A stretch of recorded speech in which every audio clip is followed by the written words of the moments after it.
extremely creative, and thank our partners at the City of Syracuse, the town of DeWitt, and the City of Oneida. Because of the water system we had, no one was without water. Some changing of behavior, some sacrificing, but overall the community did quite well. To give more specific details, I'll ask Jeff to give us an update. Thanks, Jeff.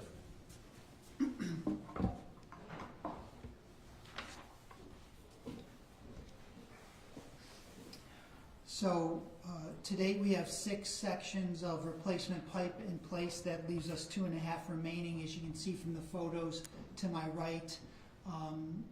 We've made really good progress, essentially 2/3 to 3/4 done with the pipe replacement. You can see on the bottom the new pipe going in. Dewatering has remained steady at 19 feet below the surface. We anticipate the repair being complete late Friday or early Saturday. We need to reload the main gradually and steadily at a pace that's going to take roughly 12 to 24 hours. We need to make sure that we bring that up to full at a gradual pace. We will perform at that point multiple water quality tests, after which, as the county executive said, we plan to lift mandatory conservation. We estimate that to be on Monday. We will begin then refilling the reservoir, and once the reservoir is back to normal levels, we will then lift all conservation. We project that to be the middle of next week. Take any questions at this point. I'm sorry, Monday is what versus the middle of the week and restrictions? Monday will be the lifting of voluntary conservation. And one of the things that has been the lifting of mandatory, going to, yes. One of the things that has obviously been a focal point for that is car washes. And when we do lift that mandatory conservation, we are intending to go to limited hours for car washes. We really do appreciate the car wash companies working with us. I've talked directly with Delta Sonic and really appreciate them. So we intend to go to a more limited schedule for car washes there right around, we estimate, on Monday. I have a question about, so for the car washes that lost money in this about a month span, will there be any reimbursement? And what about the folks who have memberships to car washes around the area? Have there been talks about whether or not they're going to get reimbursed, or is there any discussion of that yet? No discussion of that. We received an email from someone who works at the Burn Dairy, Ultra Dairy plant, saying that from what he can tell, they have not made any adjustments to their water usage during this time. What contact have you had with Burn Dairy, either earlier on and until now, about conservation with either them or other, high-use industrial customers? We've had multiple conversations with Burn Dairy, and based on what we discussed with them, our understanding was that they were making water conservation efforts. So I can't really speak to what you have heard, but we've also talked to Lotte, we've talked to other large users, Ameripride, former Ameripride. So we have talked to them. They are doing what they can. We've obviously been talking to car wash companies as well. I think in the beginning of the process, at least for Ultra Dairy, they were literally buying and bringing in water from the city of Syracuse. So, and you did not know that? Yeah. So I know for a fact that happened, and that's another form of conservation, right? Grabbing water from somewhere else and bringing it in. And related to Lotte, the larger user, the city of Syracuse was helping that section push money into the town of DeWitt so that that company could continue operations. Can you clarify, so Monday we lift mandatory, but you still want car washes to be limited for how long and why?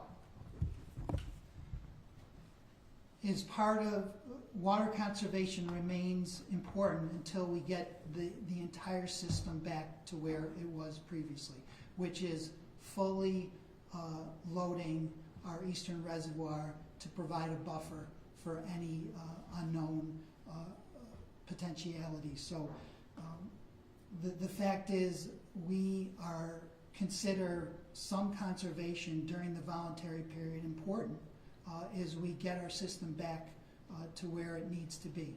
It's just been incredible what our customers have done, and both industrial as well as residential, and we really, really appreciate that.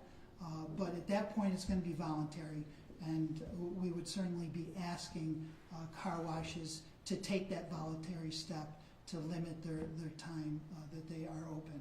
And that would be until you fill the reservoir. Yeah, I want to say, right, so you're gonna have the infrastructure project complete. Right. Then you're gonna have the county health department and the state health department working with Jeff and his team as they start pushing water through the infrastructure that has been dormant and getting fixed. Well, essentially, the thought process, Glenn, there is that might take 2 days of testing to make sure people are comfortable. As soon as people are comfortable, the reservoirs go up. All the conservation requests are then gone. So I think overall for the community at large, moving from mandatory conservation to voluntary conservation, strategic large users that have been asked not to operate at full operation, like car washes, will go to limited operation until essentially that reservoir can get up and running and the infrastructure is being used. And that's the middle of next week? That's correct, yes. And what does limited mean for car washes or for anybody else? Will just be a number of hours that they're, probably during daylight hours, that type of thing. We really need to talk through that with them, but just a more limited, if they're normally open 14 hours, maybe going to half that amount of time. So for everyday people, what does it mean? I mean, can I take a 10-minute shower now instead of 5 minutes? Alan, if you had been that disciplined to remain at the 5-minute level, you'll have a grace period. But I think overall, I think it's more water use. I think one of the nice things is, small changes had a big impact, and because we were looking collectively at data, that doesn't mean you necessarily need to go back to the 10-minute shower, but certainly you have the ability to. I wondered, if this effort, requiring the manpower it does, has impacted other typical routine projects that Aqua does, or other smaller emergencies, in the system. It is not. The question is, has this impacted other activities of the water authority? We actually have a contractor who is doing much of the legwork on the main transmission main repair. So our crews have been out. Actually, it's been business as normal, fixing smaller leaks throughout our system, running the operations of our system, continuing to do water quality checks throughout our system, to continuing to talk to customers on the phone. All those things have continued as normal. The weather, is that impacting? I mean, we've had a little cold and warm and, the seizing and all that kind of thing. If you ask me what are some of the biggest challenges we've had, or the biggest challenge, it has been the weather, right? The back and forth, the very wet weather with rain turning to snow, thawing out a little bit. That has been the most challenging part of this repair. But I would say that our crews have gotten through it very, very professionally, and it hasn't slowed them down significantly. How Have many you had a people, I'm sorry, Colin. I was just going to ask, how many people do you estimate have worked on this? Over the course of it, at least 50, 60 people. Do you have a cost estimate yet for the repair? We do not have a cost estimate, no. You have an idea? I mean, you must have some idea. It will be in the millions of dollars for sure, but we don't have, the dewatering process alone was $500,000. So it is going to add up, but we, as I've said before, the authority has a reserve fund for this type of potential situation, and we will utilize that to fund this. How big is that reserve fund? $5 million. And just the specifics, what will they be looking for over the weekend to make sure everything's fine? Is it bacteria, or is it gravel, or what are they looking for that could, do you know? It will be chlorine levels, disinfection levels, right?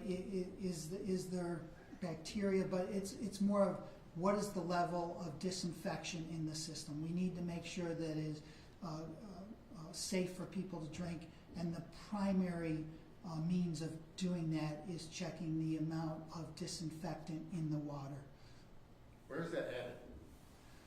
Disinfection is added at the treatment plant, both when water comes into the treatment plant and afterwards. And we also have booster disinfection at our Farrell pumping station, which is across from the Great Northern Mall. Forgive me if this has been asked before along the way. This is my first time here. Is there a way to know if there, and I know your crews do checks, but is there a way to know that if there are any vulnerabilities to this magnitude and elsewhere in the system? With, this seems to be an extreme example of, something that happened unexpectedly, but, and not that we can necessarily prevent all of these things, but just, generally. We do have a proactive procedure for checking our mains. We have multiple different things that we do to check our mains.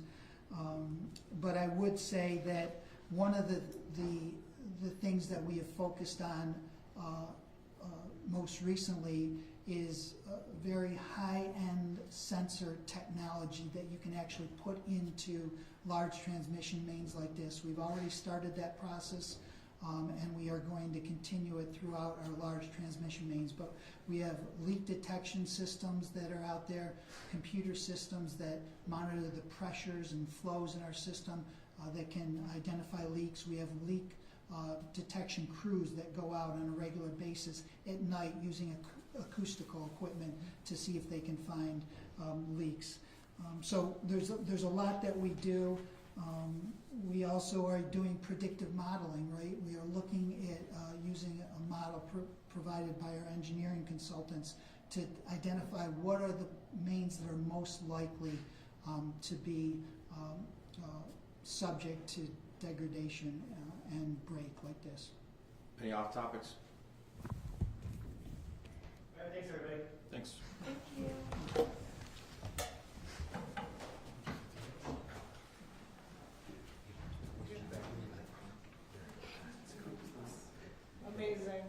Amazing. 99% sure. Yeah, because Christy was like, she's like, I didn't even have time to think of it. I was about to say, No, I'm sure the